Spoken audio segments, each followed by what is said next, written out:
So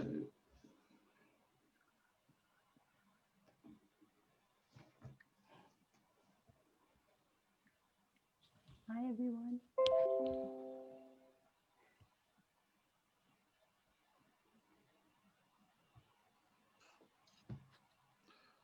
okay, we're live on Facebook. So hopefully it's working fine. We'll find out later. Welcome, Sally, Terry, Neil. We're going to be discussing the purpose of coaching. And so, like any gentleman, me being the gentleman, Neil, Terry, yeah, I'm going to ask Sally to start with. Sally, what do you think the purpose of coaching is to you? Right. I think the purpose of coaching is all about discovery and exploring something or somebody's thoughts. So it helps the client to raise their awareness. Yep. And take responsibility for their thoughts and so forth. Good. Yeah, good. I'm just checking. We are live. I've got us, so I can see us in there. So I just wanted to, people were asking me, where's the live feed? Where's the live feed? So sorry about that, Sally. So do you want to just say that again for me, please? Okay. So in my opinion, just for you, that coaching is about discovering and exploring. And it's about facilitating somebody's understanding of themselves. And it's also about raising somebody's awareness of themselves, again, by discovery, through discovery, and encourages them to take responsibility for their thoughts and their actions.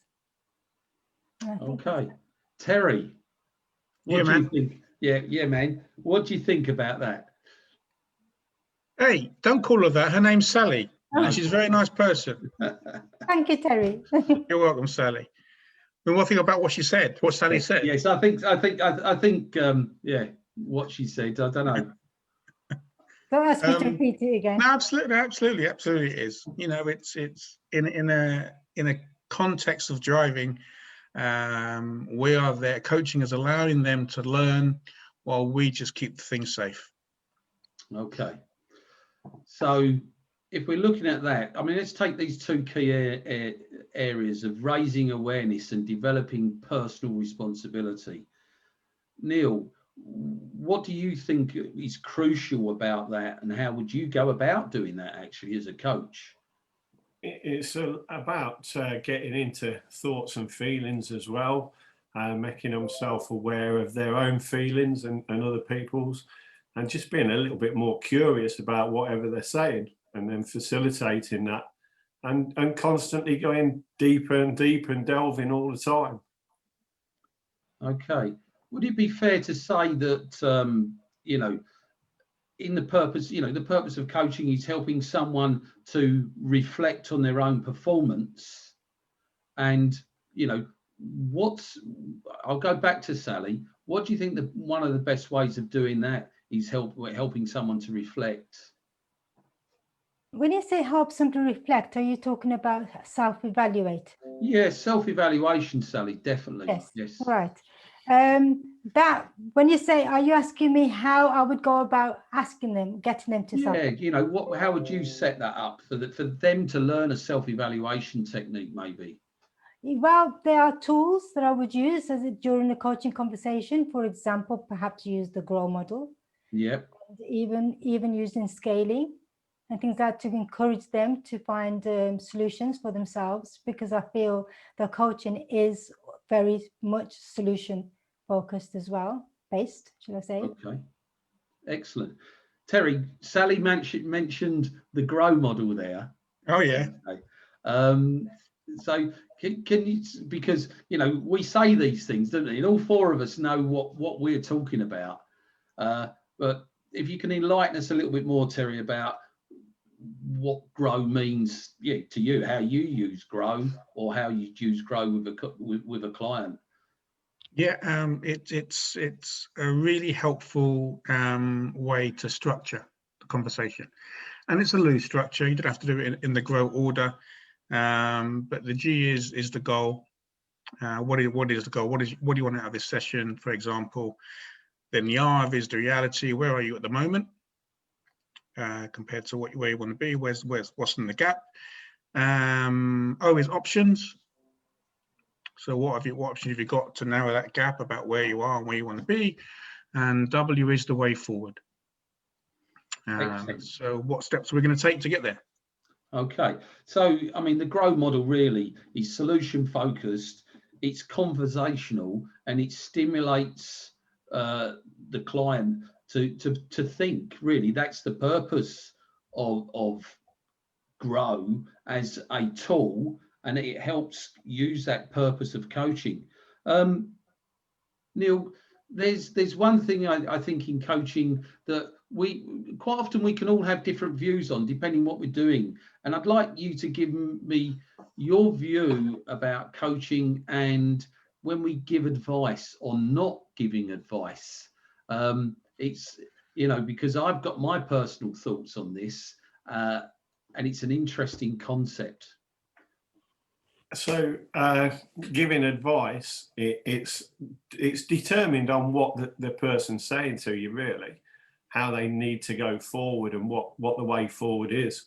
And sometimes you have to tell them the way forward. But other than that, the coach is there to try and elicit that feedback out of them and push them further on by their own reasoning. Okay, Sally, I can tell you're itching. I can tell you're itching to say something. I wasn't. I was just agreeing with what Neil just said. I was agreeing what Neil said. And going back to the GROW model, I was just something that I wrote down a little bit earlier was that coaching actually helps the pupil develop their own self-evaluation skills, which is what we're encouraging them to do, and to recognize, this is the important bit, for them to recognize how their thoughts, their emotional state, and how their beliefs and their attitude can influence their choices and on their behavior or whatever they do, decision making. Okay.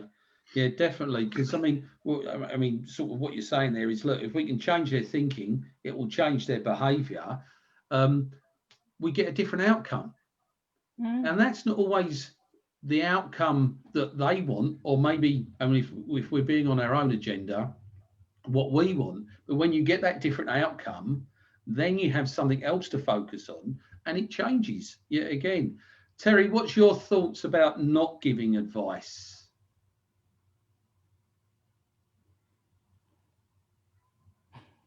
Oh, sorry, I wasn't going to give any advice there. Sorry. No. You can just, it's like fishing, isn't it, Tel? It's like fishing. It just reels it in. Exactly what it's doing. Yeah. Look, I think if you don't give advice, if you think, no, I'm coaching, I mustn't give advice here, I mustn't tell you what to do, then you're not really helping a client. I think, as like Neil said, it's led by the client. If they want advice, give it. If they don't. Okay. You'll pick it up. You'll pick up the signals. Okay. I would say for myself, if I'm pure coaching, I don't give any advice at all. I give zero advice. If I'm coaching / mentoring, or I'm skill-based coaching, which is what we do quite often to a degree because we're in a car, then I may have to give advice because it's informational. But I know Sally wants to say something. I can tell. I was going to, but I think you sort of just said what I was going to say. Which was? Which was about offering advice after you've exhausted to try to elicit the feedback from them, because learning comes from within. They've got the answers. We don't know what they're thinking. We don't know what they're feeling. We don't know the motive behind what happened. Only they can discover that with our coaching input. No, absolutely. Okay, I'm going to move it on with the purpose of coaching, because what sort of environment do we need to create to make it possible for us to coach? Neil, I'd like you to answer that for me, please. Yeah, I think it's got to be a safe environment. They know they feel safe to open up and and move things forward for themselves, really. Okay, Terry, even though it's a safe environment, if we're coaching in that environment, why are we creating that safe environment? What do we need to do sometimes as coaches? Well, we have to be, I'm assuming Neil's safe environment is non-judgmental mental, Yeah. rather than safe as in physically safe. Yeah. We've got to use our 5 coaching skills. We've got to use our listening and rapport building, intuition, questions, all those. But the most important one for me to get that atmosphere in a non-judgmental environment is rapport. You have to build rapport, proper rapport, not just being nice and being friendly, but creating an atmosphere where they know that they can answer a question honestly or ask you anything and know they're not going to get judged or put down or laughed at. No, absolutely, Terry. And I think that's really, really important, that they feel safe in that environment.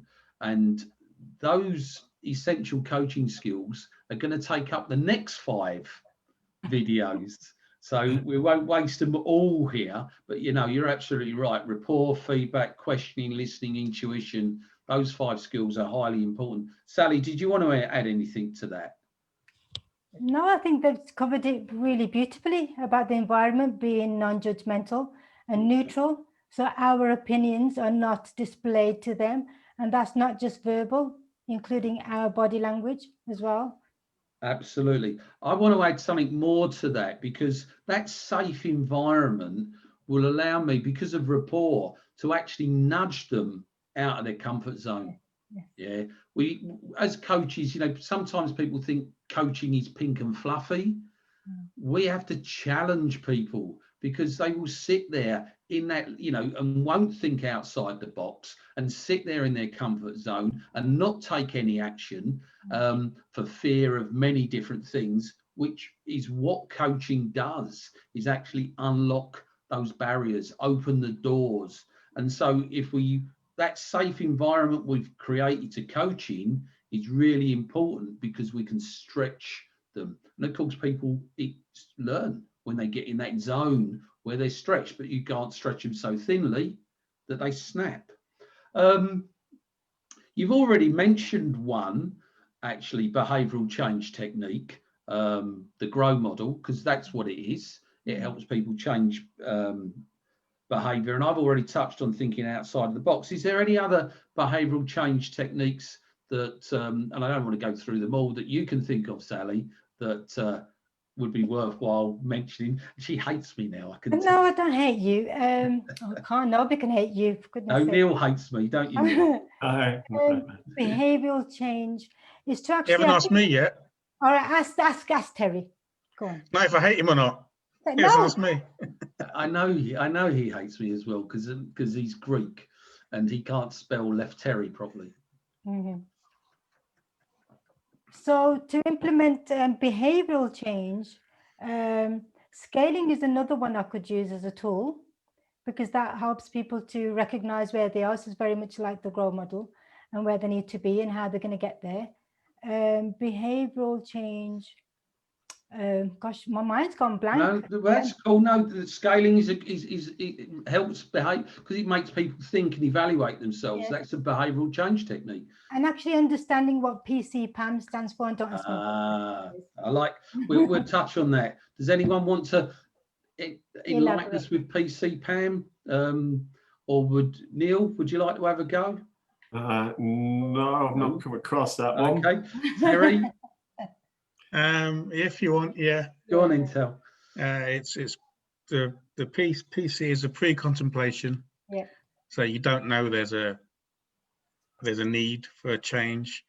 Then the C is the contemplation. You understand there's a need for a change now. Then the PAM is you prepare to make the change. And then the A. What's the A? Oh my God, I was going blank. Action. You actually action the plan.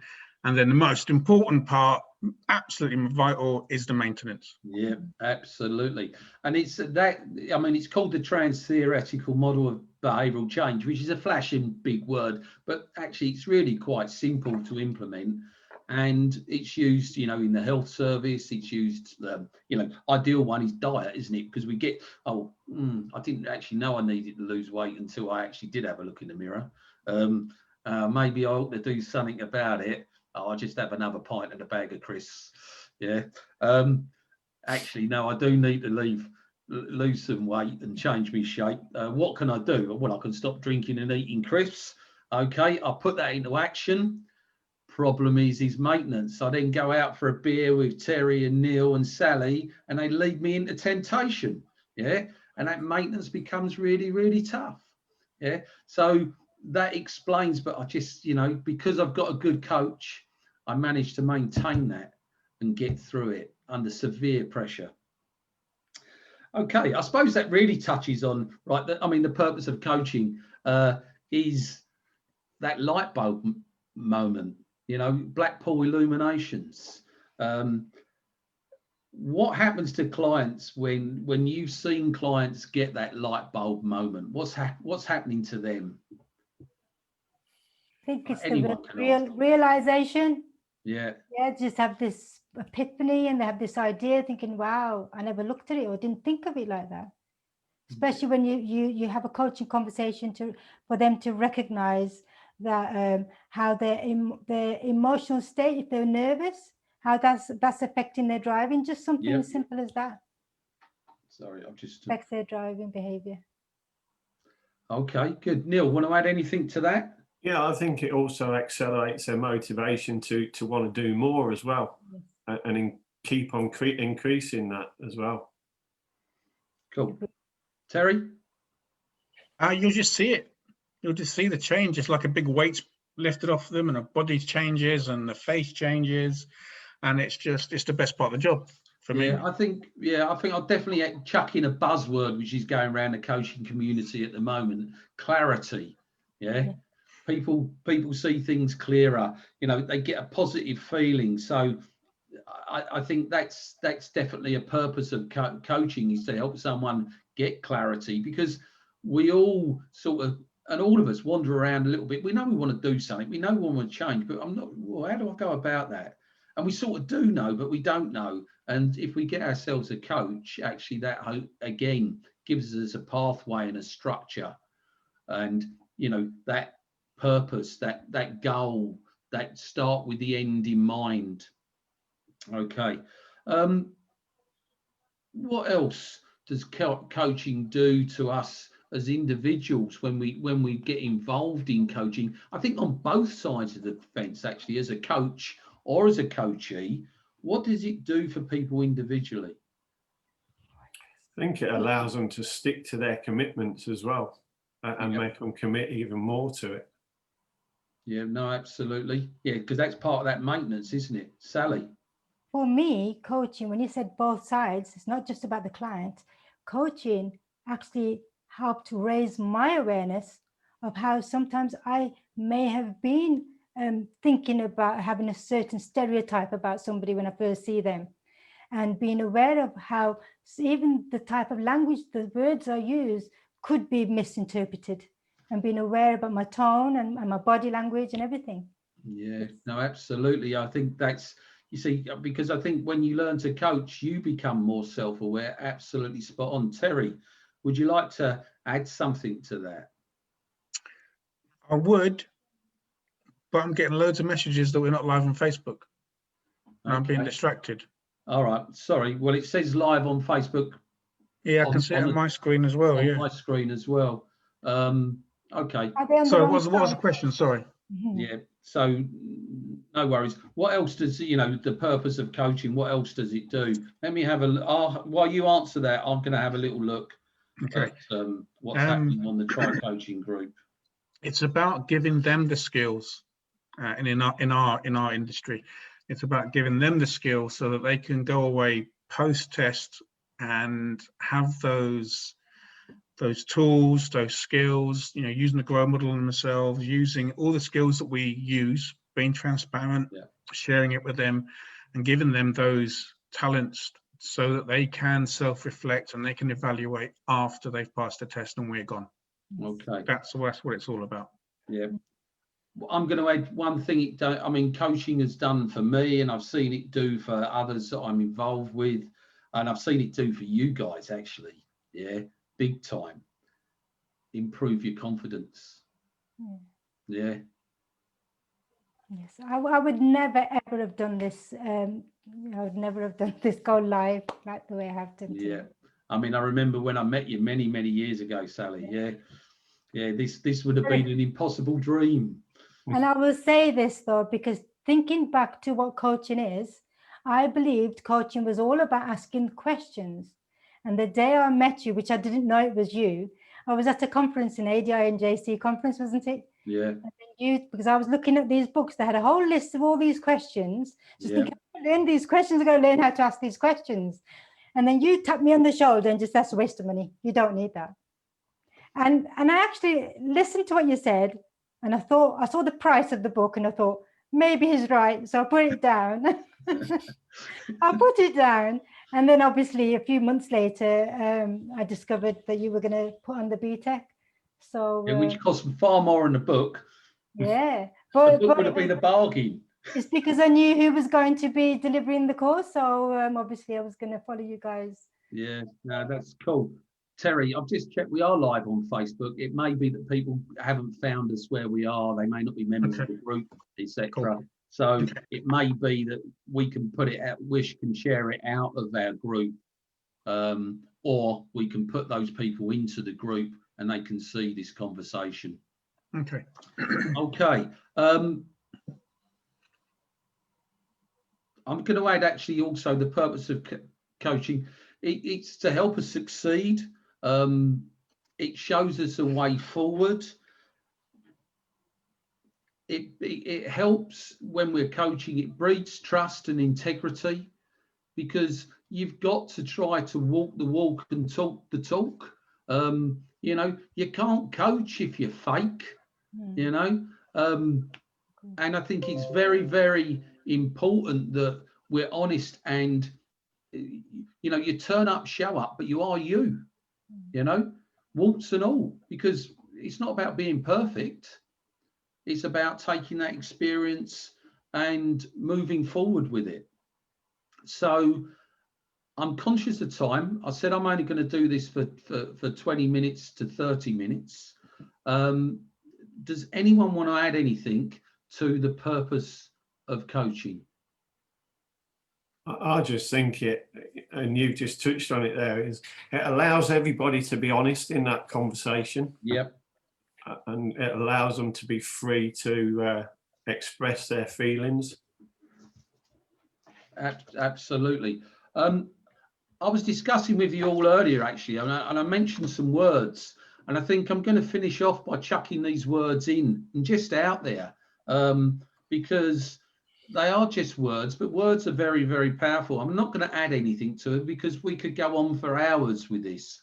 But I was thinking about coaching, and I just jotted down some words that might stimulate us if need be, but we clearly don't need that. And the words were curious, dreams, aspirations. What makes you tick? What do you value in life? What are you passionate about? What motivation do you need? Internal, external motivation. These things lead to change, because we come to coaching because we're seeking change. There is no point coming. If you're happy with your lot, there's no point in it. You're there. Congratulations, utopia. But I think most of us as humans are always seeking something a little bit more. You know, going back to Maslow and that, you know, hierarchy of needs and self actualization. It might not happen for some of us still.